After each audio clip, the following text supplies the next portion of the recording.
Magiging goodbye Lexi na ba tayo agad if dadating tong motorsiklong ito dito sa Pilipinas? Okay, yung video na yon ay nagkaroon ng 300,000 views sa ating Black app and nagkaroon naman ito ng 34,000 views sa ating Red app. Kaya naman pag-uusapan natin ang Suzuki Bergman 15 versus the Yamaha Lexi 155 sa kanilang side-by-side comparison, specs and key features at saka yung final thoughts natin about these motorcycles. Unahin na natin dyan agad ang side-by-side comparison. Meron tayong ditong pricing of 165,000 pesos for the Suzuki Bergman 15, tapos kay Yamaha Lexi naman is meron tayo ditong introductory price of 99,900 pesos. Isang variant lang nga pala tayo dito for both of this. Tapos yung colorways naman, tigda dalawa silang colorways dito. Meron tayo ditong black at matte green for the Yamaha Lexi. Tapos kay Suzuki Bergman 15 naman is meron tayo ditong white at tsaka black. Ngayon naman if ang headlight, makikita natin dito that for both of these motorcycles ay merong LED headlight. So modern wise, okay tayo dito for both kasi maliwanag ang LED kaysa sa mga halogen, diba? Same as well sa ating rear tail light, makikita natin dito na LED na rin yung rear tail light natin dito. Kaso for the Yamaha Lexi, naka-isang frame tayo dito. Tapos kay Bergman is naka-split type yung ating rear light at signal light. So depende na lang sa iyo alin dito yung medyo mas natitipuhan mo. If instrument panel naman yung pag-uusapan, makikita natin dito na naka-TFT display na tayo dito for the Suzuki Bergman 15. Samantalang kay Yamaha Lexi naman is naka-LCD digital display pa lang. So technology, I think lamang dito si Bergman 15. And if ang keyless remote system naman yung pag-uusapan, meron tayo dito ang keyless remote system for the Suzuki Bergman 15. Tapos kay Yamaha Lexi naman is naka-shutter key system lang tayo dito. Lamang ulit dito si Bergman 15 mga boss ha. If utility box naman or underseat compartment, makikita natin dito na naka 25 liters na si Suzuki Bergman 15. Samantalang kay Lexi 155 naman is 12.8 liters capacity lang. So dito kay Suzuki Bergman 15, kasya dito ang isang full face na standard helmet at pwede ka pa maglagay dito ng maliliit na bag, mga gloves or mga jacket mo para less hassle ka na sa pagra-ride mo. And if ang charging port naman, makikita natin dito that both of these motorcycles ay meron namang charging port, pero for the Yamaha Lexi is standard USB-A charging port lang. Samantalang kay Suzuki Bergman 15 is naka USB Type-C na, tapos dalawang charging port pa. Nasa may glove box natin na for both of these motorcycles is nasa may legroom malapit, pero for the Suzuki Bergman 15 is meron kang additional charging port dito sa may underseat compartment mo. Dalawang devices yung pwede mong i-charge habang nagdadrive ka sa motorsiklong ito. If wheel type naman, makikita natin dito for both of these motorcycles, naka-mags naman tayo dito. So, aesthetics wise, maganda to for both na pangpormahan. And if ang fuel tank naman yung pag-uusapan natin dito naman lumamang lalo si Suzuki Bergman 15 na merong 8.0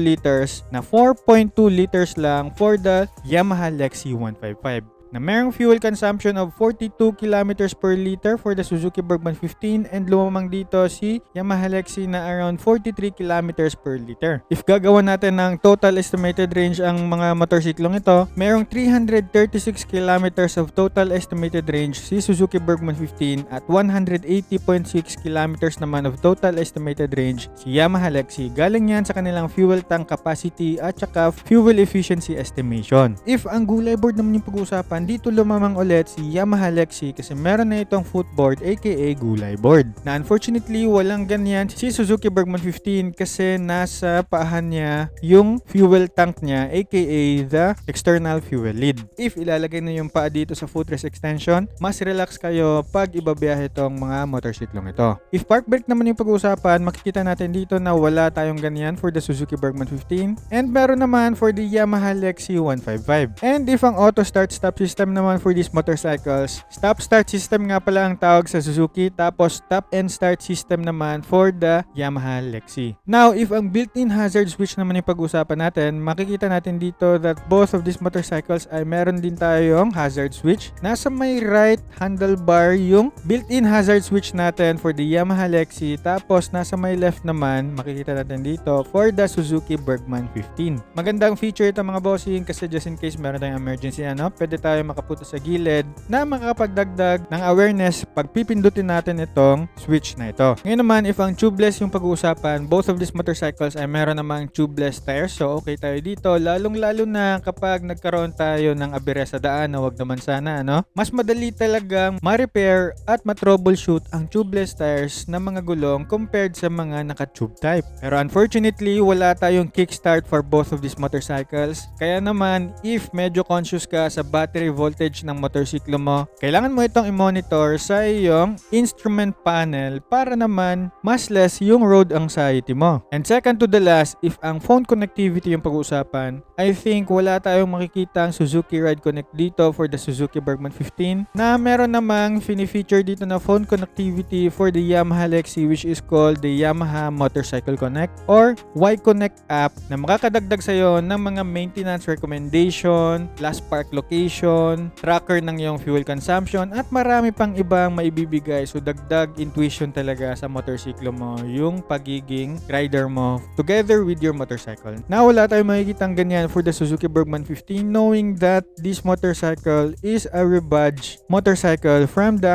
Haojubu. I think Haojubu UR15 or UHR15 yung kaniyang rebadge dito na motorcycle. So research mo na lang for more details. And lastly, if ang customizations yung pag-usapan, makikita natin dito for both. If gusto mo dagdagan ng top box para dagdag convenience at saka utility pag naglo-long ride ka kapag gagamitin mo tong mga motorsiklong ito. However, for the Suzuki Bergman 15, dito lumamang kaunti mga bossing si Suzuki Bergman kasi meron itong top box ready carrier na. So you're one gastos away para magkaroon ng top box na setup.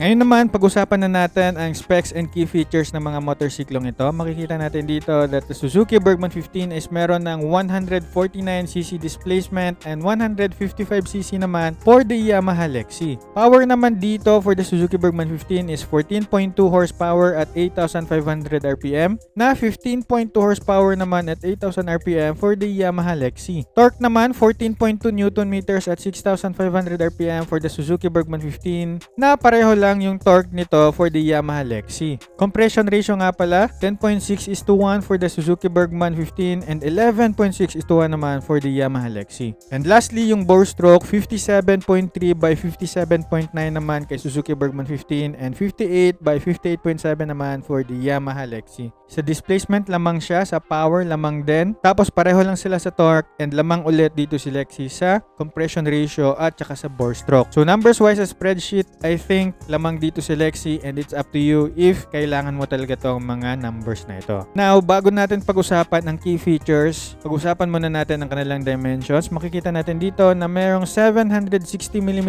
na seat height for the Suzuki Bergman 15 and 770mm na seat height naman for the Yamaha Lexi. So seat height wise, para sa mga Pinoy height average, medyo lamang dito si Suzuki Bergman 15 mga bossing And if ever medyo hindi pa kayo ganyan ka-confident pag inupuan nyo itong mga motorsiklong ito, might as well ipa-customize nyo, medyo pababaan nyo yung suspension, patabasan nyo yung upuan, at magsuot kayo ng mga sapatos na nakakapagdagdag tangkad para mas maging comfortable kayo i-ride tong mga motorsiklong ito. Ground clearance naman for both of these motorcycles ay parehong 135mm, pero mas lamang naman dito si Yamaha Lexi ng wheelbase na 1,350mm na 1,315mm lang for the Suzuki Bergman 15. Gulong nga pala nila, pareho sila ditong naka 14-inch sa harap at sa likod. 110 by 80 naman for the Suzuki Bergman 15 yung front tires na 90 by 90 lang for the Yamaha Lexi. 130 by 70 na rin yung kanyang rear tires dito for the Bergman 15 and 100 by 90 naman for the Yamaha Lexi. So all in all, numbers wise, I think medyo mas mataas sa seat height and mas mataas yung wheelbase dito for the Yamaha Lexi. Pero mas makapal naman yung gulong dito for the Suzuki Bergman 15. Ngayon, andito na tayo sa key features mga bossing. Makikita natin dito that the Suzuki Bergman 15 offers a dual channel ABS na meron ding traction control na walang ganyan for the Yamaha Lexi 155. Naka ACG starter na tayo dito for both of these motorcycles, pero ang tawag kay Yamaha Lexi Galaxy is SMG starter. Auto start stop na nga pala tayo dito for both of these motorcycles. Pero meron namang keyless at saka dual rear shocks dito for the Suzuki Bergman 15 na walang keyless dito for the Lexi 155 at saka naka monoshock lang. Good thing nga lang dito for the Yamaha Lexi mga boss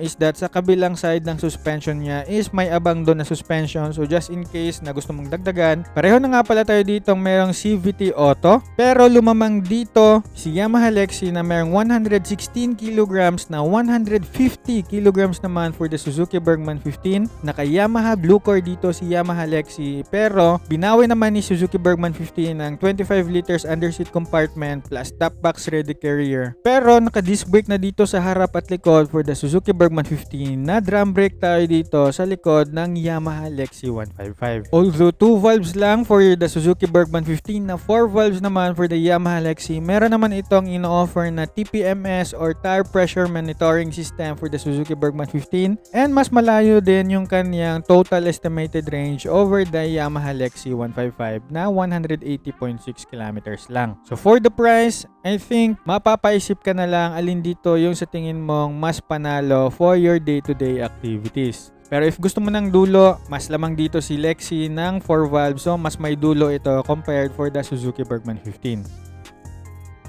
Kaya naman sa final thoughts natin about these motorcycles mga bossing the Suzuki Bergman 15 really is a great motorcycle with a very great specifications na na-offer talaga for your day-to-day for a very long time. Parang sa specs pa lang, I think hindi ka na magsasawa agad gamitin tong motorcyclong ito for your work, for your quick escapes, and for your adventures. Samantalang kay Yamaha Lexi naman is the better choice para sa mga Pinoy na hindi naman need ng mga ganitong klaseng features na ino-offer ni Suzuki Bergman 15 pero meron ka ng 155cc displacement na kasing lakas na ni Yamaha Aerox at ni Yamaha NMAX. So ang lamang naman dito ni Yamaha Lexi mga bossing is that having an engine of Yamaha Aerox and Yamaha NMAX na magagamit mo sa pang-araw-araw mo, then I think this is the better motorcycle for you, especially for the price of around 99,900 pesos. And for the Suzuki Bergman 15 naman, I think medyo mataas yung pricing niya dito. Pero all in all, for the specs comparo, lamang na lamang dito si Bergman 15 sa mga nai-offer. Pero lamang pa nga dito si Yamaha Lexi sa numbers ng spreadsheet nito. So if tatanungin man ako,